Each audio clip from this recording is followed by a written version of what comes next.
feel so blurry. Okay, there I because I am blurry. Uh, Sorry about that. Are you a gamer? Oh man, I do be yeah, I do stream for sure. Okay.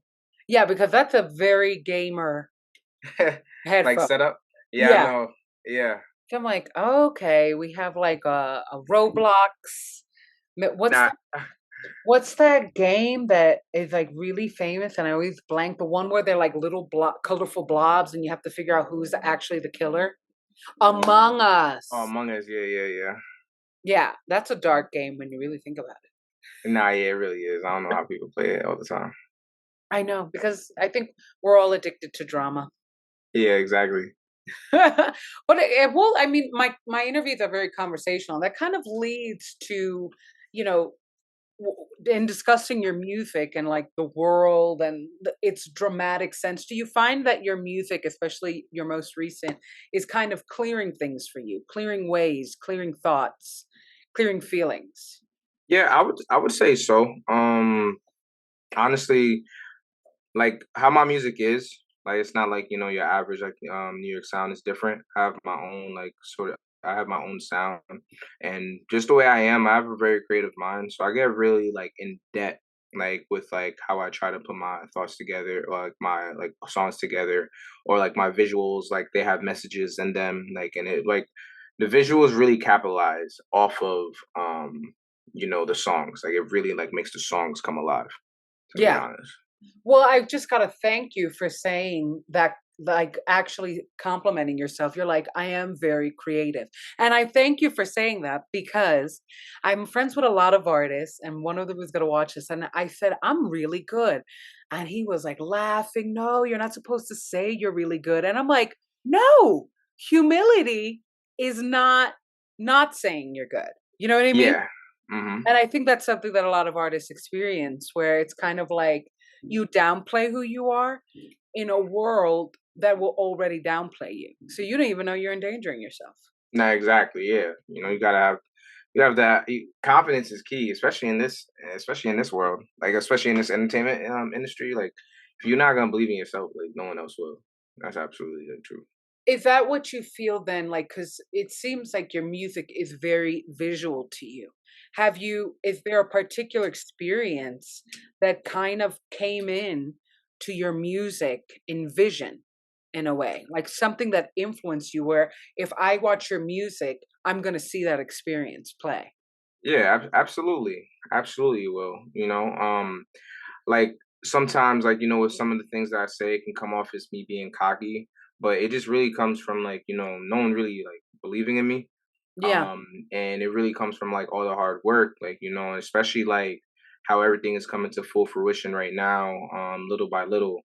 I cannot just like not keep the same energy. Yeah. Like I'm very grateful, like very grateful for like even like like doing the stuff that I am doing, even like as little as just going to the studio to like go and record. But at the same time, I gotta like remember that like yo, listen, there's many days that like it's gonna be tough, but I have to like talk to myself and have to like boost myself up.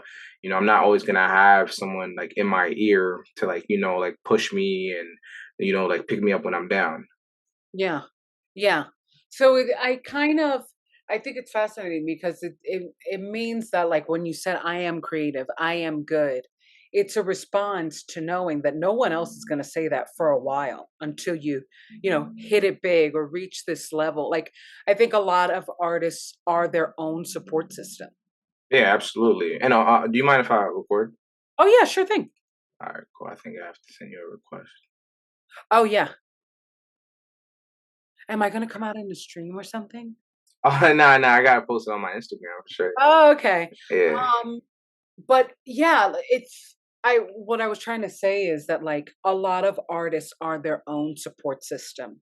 yeah, I absolutely. think saying that humility is not saying that you're good or not acknowledging that you're good yourself is super endangering because Hmm. there's going to be a long time till the world supports you. And even then it's like, am I even being supported? Nah, yeah, for real. And you know, Like that's why you have to like really like be your biggest fan. You have to be your biggest supporter. You got to truly like honestly, just really you just really got to love yourself. Because no one's gonna love you more than God, obviously. But Yeah. after God, no one's gonna love you more than like you should love yourself, and not like in a like arrogant or cocky or like like not that kind of way. It's just you need to have that love for yourself, so when you are down, you know you have that pick me up, because that's where the belief comes from, the self belief. Yes.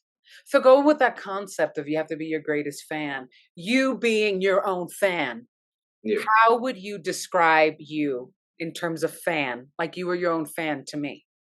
Well, all right, cool. If I was a fan, like say if I was like not me, right? Yeah. It's Yeah. like just like wow, this guy, like he's very passionate about what he does.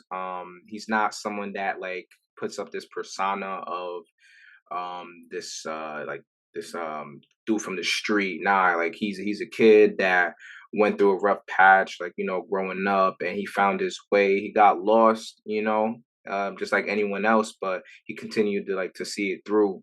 And like his music is like it's somewhat dark, but it's also light, and it also touches on like real life stuff that happens. Yeah. So like I fully can like understand it, because I'm not someone that like I'm not someone who sell drugs, even though like he did do that, but like he's not someone that like I'm not someone that sell drugs. I'm someone that goes through a lot of mental things, and you know what, I can relate to that. Or like I'm someone that got backstabbed, and I can relate to how deep in depth he goes about like true friendship, or family matters, or not having money in their pocket all the time. It's just like those are stuff that people actually go through, and that's where I really touch base on like my music. It's also like lit because I like to have fun. So there's gonna be some songs that like hype you up, get you jumping. You want to like surf in the crowd or surf in the party. Like I touch like those are that's my lane right there. Wait, you said my too much. Remember, you're your own fan. This is fantasy. Oh no, no, no! I left that once I started talking about like me. Yeah. Well, when you mentioned rough patch, do you mean there's two things that you said that really intrigued me? And the first was the word rough patch. Was it a specific event or was it just because it kind of felt like it was a mixture of an event, but also just like mental health is hard to have in this world? Yeah. Honestly, growing up, it wasn't always sweet. You know, uh, I didn't always grow up with both parents, and like me and my father never like always seen eye to eye, even as as a kid. Like seeing my mom go through going through what she went through. It hurt. It definitely did hurt. And seeing all that while going to school as a kid, and having to smile and do like come back home and witness it, having to keep up with schoolwork. And then as I got older, you know, that's my father, like, he moved out, but it was still like, seeing my mom struggle, having to work so many jobs. It really did like it didn't keep me like sane. And now like me trying to discover who I am, what is it that I want to do, and what I want to put out into this world. I was always into music. I just didn't really have that much confidence in myself to really like go full like all the way with it until I got like older enough. Until I was old enough to fund myself and pay for my videos, pay for my marketing, and have that that confidence to go out of my city to go meet new people and network and things like that. I completely understand what you mean because I think when you watch somebody who loves you so much suffer, it has these really spiritual implications. And one of them is the struggle for confidence because Yeah. how can you go for your dreams when the person you most loved and loved you, they are an example of survival? Like Hmm. dreams are bigger than that. You know? You know what I mean? Like I definitely know I definitely feel you because I feel that in my own journey, confidence has been a struggle and going for what you want has giving yourself the permission to do that has been a struggle because I feel like all my examples were just how to get by, Yeah, how to get absolutely. up. If that Yeah. Now it does, yeah, because I was only one in my family to have this kind of like path. No one. I'm the only artist in my family that's like really like well, only artist in general. yeah, Now someone who's like taking it to the extent as I am, like like investing the way I am, and actually writing every single day, and like this is my way of life. I yeah, didn't see that. What I all I saw was like, got to get a job, go to school, provide for your family, and that's that. It yeah. wasn't really like too much vision of like, I'm not saying that like, my siblings or my cousins didn't have aspirations and dreams that they spoke about, but none of them actually went to go do it. Yeah. And another thing that I noticed when you were talking, the word rough patch, but also betrayals. Like that's Yeah. definitely something that I've heard in your music, and it's kind of like when you think about betrayals and just like you mentioned your dad, you mentioned friendships. Is that a recurring theme in your life? Because I can totally relate. Like as somebody Hmm. who's like really sweet and creative, look at me touting myself. It's like you attract you don't even realize you're a flame, but you are attracting a lot of flies right now. Yeah. Is that Um. you're feeling? Yeah. Yeah. Absolutely. It like sometimes like in the past, people would take advantage of my kindness. Like I'm someone who would always like look out for people, no matter what it was. If you needed somewhere to stay, needed some money or some food, I was always there. Like I gave people my last. Yeah. And not like I know how to spot out people, but like sometimes when it's like people like very close to you, it's you have that naive. You're very naive to it. Like what's happening, but you're not trying to believe it because like the type of love that you have for them, and it can go from like families or like best friends. Like it just something you wouldn't want to believe, but like you got to face the reality of it that not every person that says that they love you actually does love you, and they may they may love you, but they don't love you to the extent of like actually like they're not loyal to you. Yeah. Yeah, Yeah. like No, please. Did I interrupt you? no, yeah. So like for me, I like they're not loyal to you. Like yeah, they love you. Like they'll cry if something happens to you, but they're not loyal to you. And like I need as much loyalty in my life right now. I rather have like people I can trust. Because like we see there's people kill people that they love every day. We see it all the time. no, Like it's that's different. that's what happens. So I rather like have like people I can trust, and if I'm not in the room, I can trust you to if my name is brought up, it's either you shut it down immediately or you defend me when I'm not there.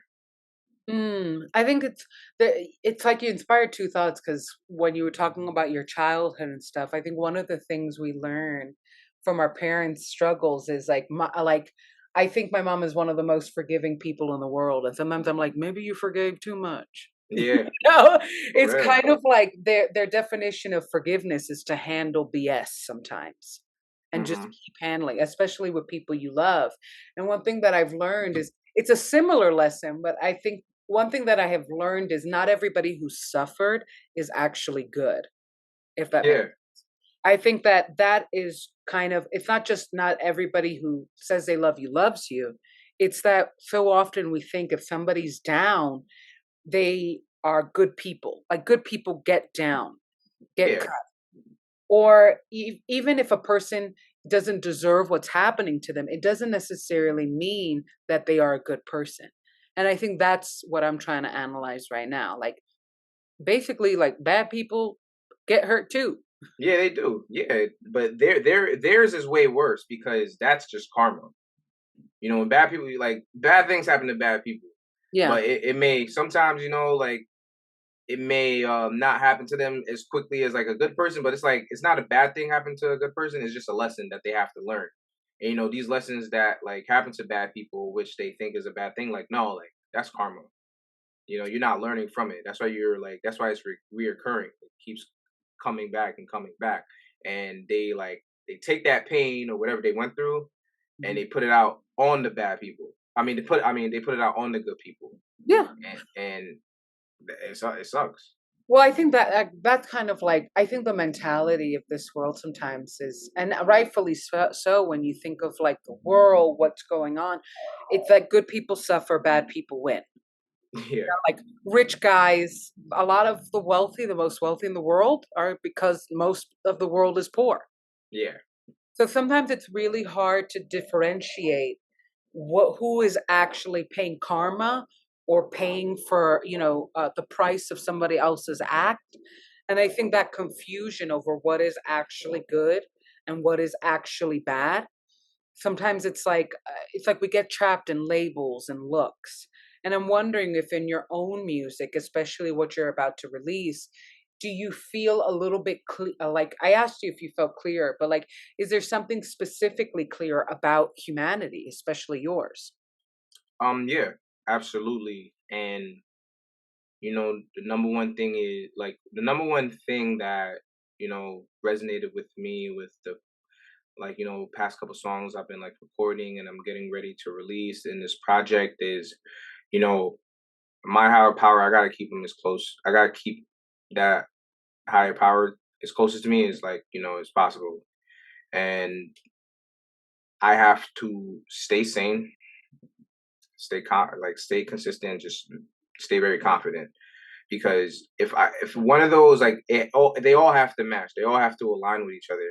Because once and even if like say if the confidence starts to deplete, my consistency has to increase Mm, i- until there's an equilibrium. You yeah. know, like it just one hand washes the other. Like when it comes to those three right there, and with these songs that is about to release and everything, you're gonna hear it in the music. You're gonna hear like a big boost of confidence from like my past songs, from like you either like a year ago, even like 3 months ago. It's just like a big boost because I'm actually I'm feeling myself. I'm feeling good. I'm really feeling good about everything that I'm doing because like I'm at that stage and I don't care if it's too early. Like I just feel like you know, it's just me. Like it's just Yeah. me against me. That's really it. Like I don't see no one. I don't care who's in the 100th floor in Capitol Records. I don't care who's at the basement. It's just me against me, and I'm just gonna keep going. I get that. Me against I like that analogy. So believe you've mentioned God, you've mentioned higher power. Is there a particular song that you're recording that you're like, did God write this? Nah, I mean, nah, it's not that. It's just I know God helps me write music. Yeah. Yeah, absolutely. There's like, I mean, in my creative process and how I write, people always ask me, it's like, yo, like, what's your creative process? Like, I'm like, well, honestly, um, I listen to the beat, close my eyes, and just like it's like the beat is telling me what to say, and then that's when I just start writing. Like that's just how it is. Like it's never like a forced thing. It always has to feel right. It's like a conversation, Absolutely. but you Yeah. don't even know who you're conversing with. Well, yeah, you're conversing with you, except the beat is another version of you. Yeah, the beat is like it's just them waves and it's just everything. I'm like, wow, like I bet now I know what to talk about on this. And it always flows. I just have to deliver it properly. Yeah. So your one theme that it seems like your upcoming music is definitely going to have is confidence. Is there another concept that you feel you're like surprised that you keep on tapping into, but it's like this is clearly going to be a subject? Yeah, my vulnerable I'm being more vulnerable. I can say Black Hearts was like the first step into me talking about my actual feelings. Cause I mean I had one song before called Die Lit, but that was more on like a party type of lifestyle. Black Hearts was more like, me talking about what I go through mentally, what I went through mentally. And these next songs, I have this song with artist, her name is Tiara Gems from Brooklyn, and it talks about what couples actually go through. Like, what they like couples that last, like couples that they actually argue and try to fix it. And there's like a one foot in, one foot out kind of situation. And my intro song, Way Too Long, talks about like me as a kid. and like me, like trying to make it out, trying to like see it through, and like that's like actual stuff that, and I'm not only going off of me, I'm going off of artists that I've spoken to, and it's like to attack that, like that part of like me, to talk about that part of like who I am. Like I Yeah. feel like that right there is like a big jump, because I was always afraid to like be vulnerable or actually talk about my life, my everyday life, and speak about things that I thought people wouldn't want to hear, but like people want to hear about me. They want to know my story. They want to know what I go through. They want to see if they can relate to what I'm talking about. They want to see it's like, all right, cool, like you got the money, you were outside when you were a kid, but like what else? What else is there about Ovi that we don't know about? And I feel like me tapping into this right here is allowing me to like, reach out to more people throughout the country, throughout the state, throughout the world, Well, it's not without irony that you got more confident and you got more vulnerable. Yeah. They're both interconnected. Well, I mean, we're going into 15 minutes, and I think this interview was supposed to be like 15, 20. I always end an interview.